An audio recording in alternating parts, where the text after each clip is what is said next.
2,800 korang dah boleh dapat SUV spek yang mantap ni.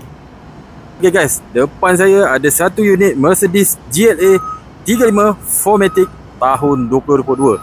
Kepada yang mencari SUV premium, okay, ini adalah kereta yang sangat-sangat sesuai dengan korang. Okay, condition kereta ni memang cantik lagi.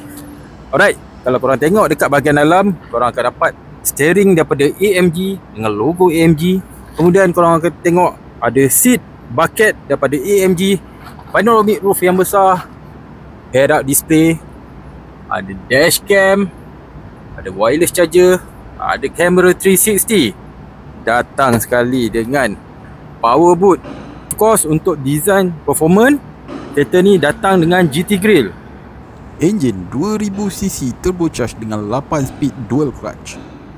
Alright, kereta ni masih lagi available dan kita offer warranty sehingga 6 tahun dengan 2 tahun free service. Okay guys, kalau berminat macam biasa DM atau klik link di bio.